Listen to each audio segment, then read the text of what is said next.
प्रदेश में कोरोना की स्थिति को लेकर शिक्षा मंत्री कंवरपाल गुर्जर से खास बातचीत की हमारे सहयोगी देवीदास शारदा ने। क्या कुछ उन्होंने कहा, आपको सुनवाते हैं। लॉकडाउन जारी है, आगे की क्या स्थिति है, बढ़ेगा नहीं बढ़ेगा, किस तरह से? इस समय हमारे साथ मौजूद हैं शिक्षा मंत्री कंवरपाल जी। सर, आपका इंडिया न्यूज हरियाणा में स्वागत है। सर, किस तरह की स्थिति रहेगी लॉकडाउन को लेकर? देखिए, लॉकडाउन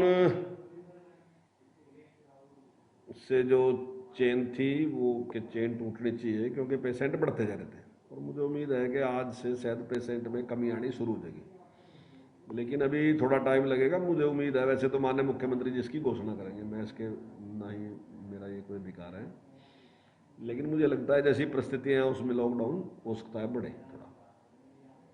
इसमें से जैसे करनाल है, यमुनानगर के आप जिला इंचार्ज भी हैं, पूरा हरियाणा भी आप देखते हैं, तो जो जिला प्रशासन से किस तरह की बात सामने आई, क्या निर्देश दिए सर आपने?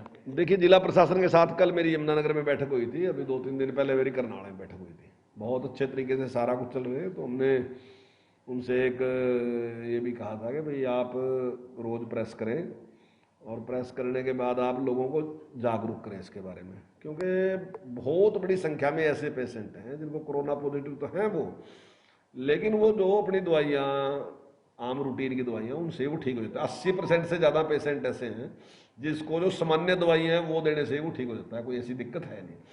20% में जो कैटेगरी आती है उसमें से कुछ पेशेंट ऐसे हैं जो जिनको ज़रूरत है कि बेड की ज़रूरत है, थोड़ी देखभाल की ज़रूरत है, और थोड़े से पेशेंट ऐसे हैं जो बहुत गंभीर पेशेंट हैं। तो मेरा मानना ये है कि जो 80% पेशेंट हैं जो सामान्य दवाई से वो होम क्वारंटाइन ही हों, वही दवाई ले और वो 1-2 दिन में ठीक हो जाते हैं, कोई खास दिक्कत नहीं। तो कुछ एक घबराहट सी, क्योंकि कुछ लोग ऐसे हैं जिनकी डेथ हुई और जवान लोग थे या मशहूर लोग थे जिन्हें लोग जानते थे, मतलब समाज में भी उनका स्थान था, तो उनकी जानकारी ज़्यादा होती है। स्वाभाविक ही है, कोई बड़ा आदमी अगर उसकी डेथ होगी या कोई मशहूर आदमी उसकी डेथ हो जाएगी तो एकदम वो बात फैलती है, तो उससे कई बार घबराहट भी होती है। मान लीजिए कोरोना पॉजिटिव आएगा तो एकदम घबराहट होती है। तो हमने कहा कि भाई आप लोगों को जागरूक करें, और वो ये काम कर भी रहे हैं, और घबराने की जरूरत नहीं। जो रिकवरी रेट है वो बहुत अच्छा है, बहुत अच्छा रिकवरी रेट है, लोग ठीक भी हो रहे। बस ज़रूरत इस बात की है लोगों को कि जो ज़रूरी है, चाहे सोशल डिस्टेंसिंग की बात है, चाहे मास्क लगाने की बात है, सैनिटाइज की बात है, या वैक्सीन लेने की बात है, तो उन सब पे अपना ध्यान रखें उनका, और जितना जल्दी हो सके जब भी आपका नंबर आए तो आप वैक्सीन लें। अब कुछ लोग कहें कि क्या वैक्सीन लेने के बाद बिल्कुल नहीं होगा कोरोना? हो सकता है कोरोना हो जाएगा वैक्सीन लेने के बाद भी, लेकिन वो अपने दुष्प्रभाव जो है वो नहीं छोड़ सकता, वो जल्दी ठीक हो जाएगा। तो बस ज़्यादा अच्छा यही है कि इसमें सहयोग करके और बचाव का काम करें।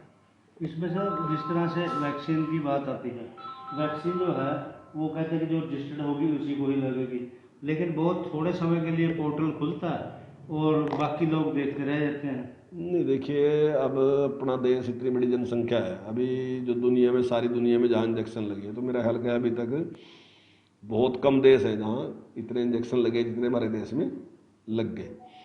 तो बड़ा देश है, बड़ी आबादी है, तो सारा काम एक लगत नहीं कर सका। अब अगर हम सारा का खोल के एकदम बुला लेंगे तो मेरा ख्याल है वो कोरोना फैलाने का कारण बन जाएगा।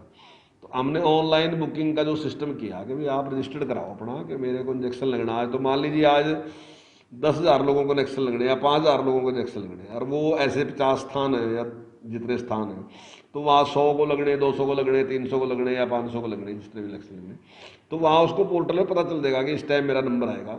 तो एक तो भीड़ भी कम होगी और उसका भी टाइम कम लगेगा, उसको भी लाभ होगा। तो आज नहीं तो कल हो जाएगा, उसका परसों हो जाएगा, तो इससे फायदा तभी है। नहीं तो ऐसा भी हो सकता है कि बहुत बड़ी भीड़ इकट्ठी हो जाए और उससे बजाय फायदा होने के कुछ और नुकसान भी हो सकते हैं। तो इसलिए सरकार ने किया कि पहले ही आप रजिस्टर्ड करा के जाओ, अपना बुकिंग करा के जाओ कि भाई आपको इंजेक्शन लगना और ये दिन है आपका, ये टाइम आपका जाओ। इसमें सर जो एक सबसे बड़ी दिक्कत आने लगी, जो कोरोना ने अपने पाम है गांव की तरफ रुख कर लिया, तो वो कैसे रोकेंगे सर?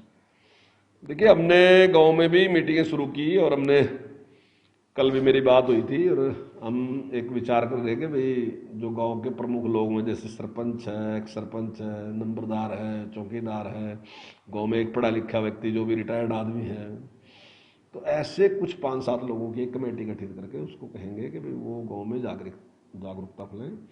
कहीं भी लोग इकट्ठे ना बैठे। जैसे हमारे यहाँ तो नहीं है, लेकिन हरियाणा में परली साइड में हुक्का पीने का बहुत रिवाज है और वो सारे लोग इकट्ठे हुक्का पीते हैं। तो उसमें कई बार अब ये तो नहीं पता को कोरोना पॉजिटिव कौन है, तो वो भी एक कारण बन सकता है, हुक्का पीने से भी है। तो ऐसी सारी चीज़ों से बचना चाहिए थोड़े टाइम के लिए। जब कोरोना नहीं रहेगा फिर सारा वैसे सामान्य हो जाएगा, लेकिन तब तक का बचाव करना चाहिए उसका। तो वो जागरूकता फैलाने के लिए हमने काम शुरू कर दिया। तो जिस तरह ऑक्सीजन की एक बार स्केर्सिटी है, ऐसे रेमडेसिविर इंजेक्शन है, तो उसको लेकर क्या तैयारी है, कब तक कंट्रोल में आएगा सर? देखिए, जहाँ तक इंजेक्शन की बात है, अब काफ़ी अच्छी मात्रा में इंजेक्शन है। अभी हमारे पास 200 इंजेक्शन आए थे, पहले बहुत थोड़े थोड़े आते थे।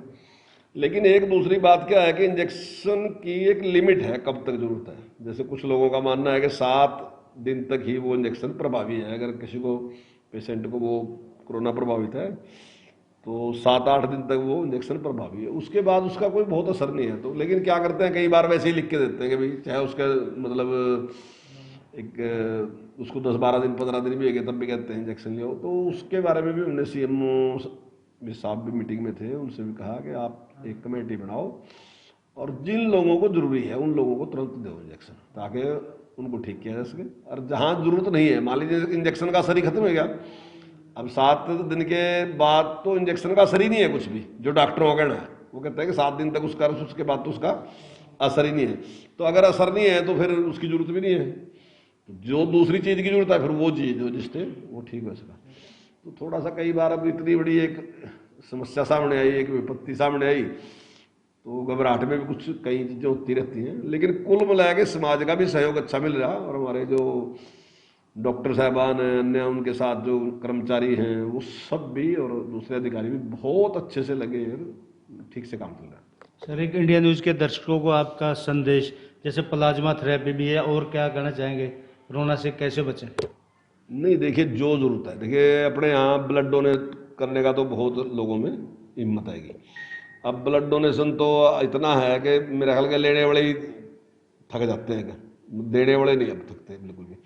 लेकिन प्लाज्मा जो है वो नई चीज़ है बिल्कुल, एकदम उसकी जानकारी। दूसरा एक उसकी समस्या क्या है कि वो एक टाइम है निश्चित, कि अगर कोरोना किसी को होया, कोरोना के बाद उसका प्लाज्मा लिया जाए, वो भी एक टाइम है, उतनी देर तक लिया जा सकता है। पर लेकिन फिर भी मेरा आपके चैनल के माध्यम से अपील है कि जैसा डॉक्टरों का कहना है कि बहुत थोड़े टाइम में वो सारा कवर हो जाता है, कोई प्रॉब्लम नहीं है देने में, तो प्लाज्मा भी डोनेट करना चाहिए।